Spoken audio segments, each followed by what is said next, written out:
That commented on my last video. Well, it's not my last one, but one of the videos where I was talking about how you should not get revenge. And not because I'm mad at women that get revenge or men or whatever. I totally get it. But you shouldn't get revenge because it rarely pans out in your favor. You end up losing time that you could have been spent healing, focusing on you, leveling up, etc., etc. You end up facing consequences for that revenge. You know, the system don't care about why you were doing what you were doing unless you were married and you get that crime of passion like little green light basically. It's going to end up a net negative for you. So she said, well, sometimes I got to know that they got their lick back. I ain't trying to hear that. And I feel you. Let me say this to anybody who ever been done wrong. I feel you. But for those of y'all who want to get revenge on your narcissistic partner, this goes for man or woman, by the way, because narcs come in both genders. Let me make that clear. But this is to a woman. For those of y'all who have been with a narcissistic partner and you thinking about revenge or you wondering why they get to go on and prosper and stuff like that, let me say this. Narcs always face their karma. Narcs always have their day. Narcs never just get away with being a narcissist. And I'm not one of those people that's going to talk like a person is a narcissist just because y'all don't work out. That ain't how we do this. First off, I'm not a mental health professional to be diagnosing nobody. All I can go off is narcissistic traits. But I do know this. If a person presented themselves one way and was completely different the entire time that y'all were together, like they had you living under a false pretense of who they are, just a complete lie, that's likely a narcissistic person. If the person tried to ruin you, abused you verbally or physically, especially multiple times over and over again, didn't care to get any help, turned the tables around on you as if you were the problem, that person was likely a narcissist, okay? Likely. So if you were dealing with somebody who's likely a narcissist, understand they always meet their karma. And it's practical, really, because of the seeds that they sowed. Like, look at it like this. First off, there's two reasons a narc is going to be created, from what I've studied. And the first reason is because they were born that way, or they were raised that way. You know, their parents coddled them. Nobody ever taught them responsibility. So they grew up thinking the world revolved around them. The second reason is because they're deeply injured. But throughout their life, they got rewarded for how they handled being injured. So they handled being injured by projecting on other people, hurting other people, talking how they wanted to talk, using people up, discarding them whenever the person caught on to them. And they got rewarded over and over again because of their status, because of their money, because of their looks, because of whatever, you know, their name or something like that. They got rewarded, and now they don't care as an adult. They don't care to get any help, therapy. They don't care to be accountable. And that's how they rock it, because they've always been rewarded for how they projected onto others, really what was rooted in some deep-seated wounds that really need some healing, okay? So here's the thing. When a narcissist is dealing with you, and you catch on to them and you can't take no more and then you leave, a part of the karma is that they're not going to change. Therefore, the seeds that they sow is always going to be that they hurt other people, use other people, and the only reason why people even deal with them is because, one, they don't know how that person is rocking yet, or because there's something to get off of them. So when life happens to a narcissist after you leave, and that's very important, we're going to talk about why in just a second, after you leave, nobody is going to hold them down. The moment that the status goes, the money goes, the moment that they don't look so cool anymore, they're going to have a breakdown. That's part of the narcissistic karma, is that everybody is around them for superficial reasons.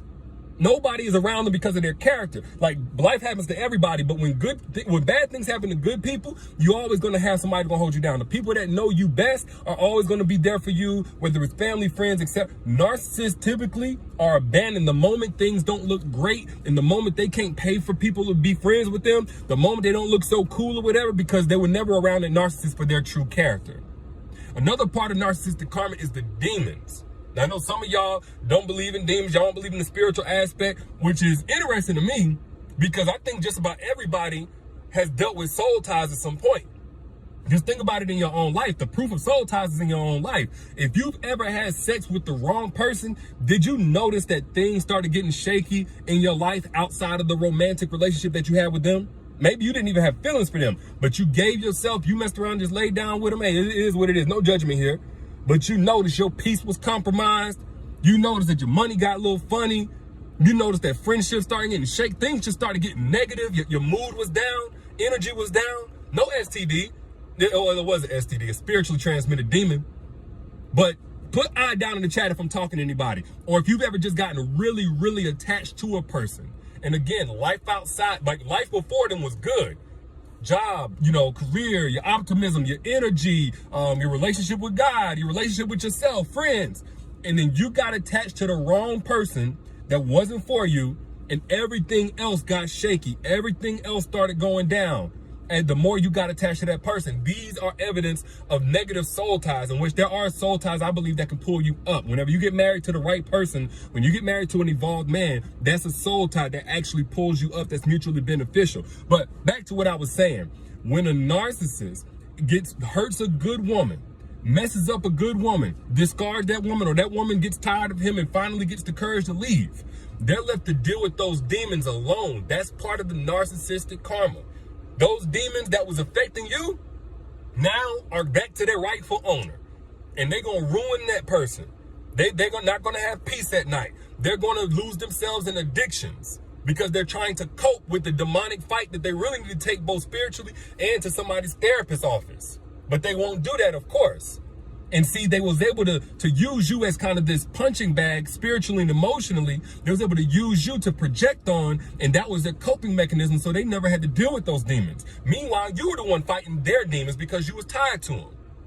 Now, let me say this. If we're going to talk about narcissist karma, we got to talk about what a lot of times shields a narcissist from their karma or delays the karma. It ain't that they ever get off with it. No, I don't believe that. But I have seen the karma of a narcissist be delayed by a person with a good heart that loves that narc more than they love themselves. A lot of y'all in here be shielding narcissists from their karma.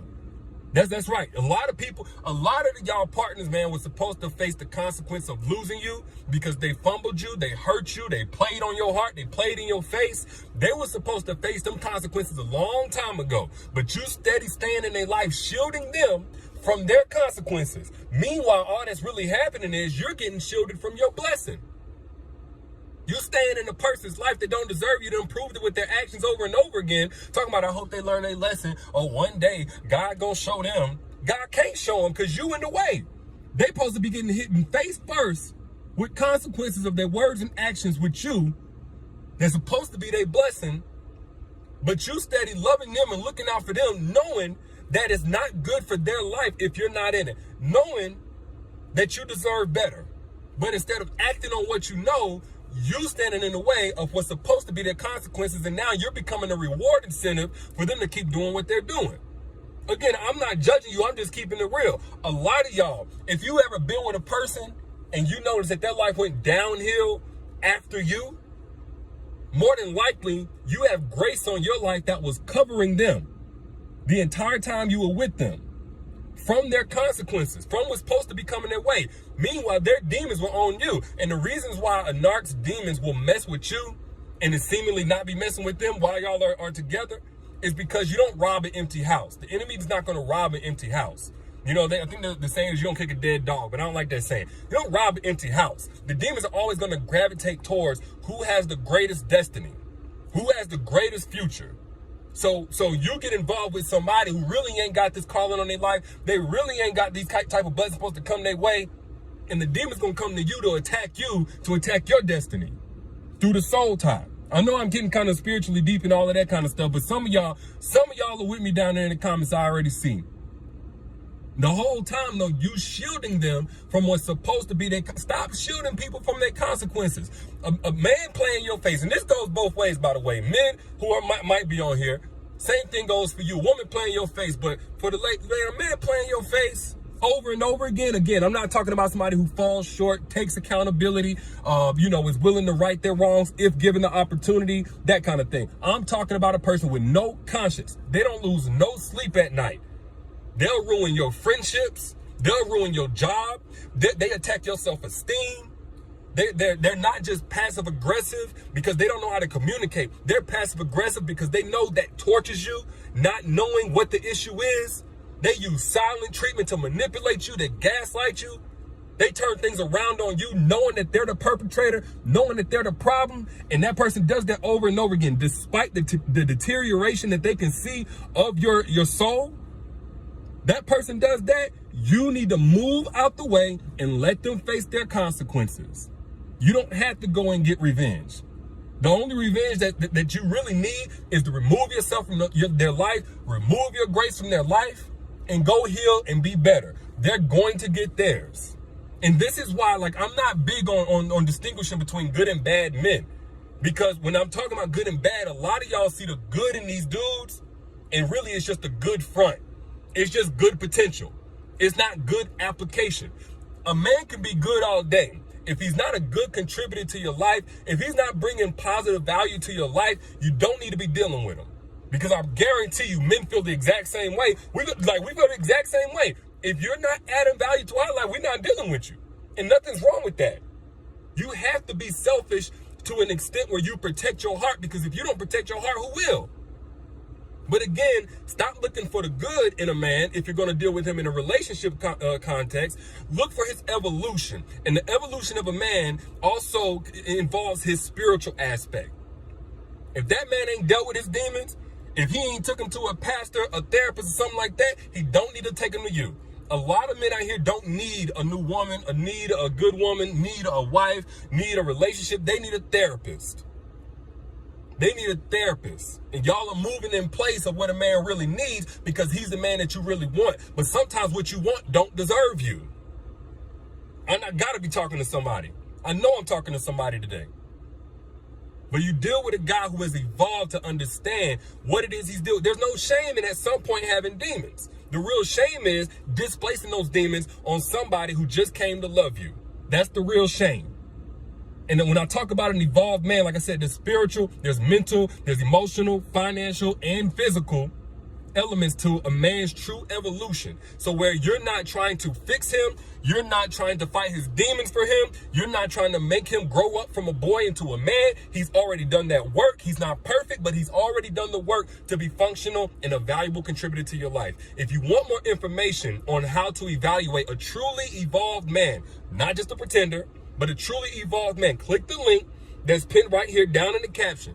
Secrets to Making Evolved Men Crave You. We did a free masterclass. I did a free masterclass over an hour, breaking down how to evaluate an evolved man and how to position yourself for evolved men to find you, how to attract them into your life. That's where a lot of y'all, good women, overqualified women, generally speaking, miss out. You don't know how to attract evolved men. Oh, they're so hard to find. No, you just have to use the right strategies to attract them to you. Again, click the link to get access to that masterclass where I broke that down. Secrets to Making Evolved Men Crave You is pinned right here in the comments. It's also in the caption whenever you back out. But like I was saying to begin with, back on the subject, when we talk about a narc's karma, whether or not you're going to get revenge, look, good women don't have to get revenge. God going to get it for them.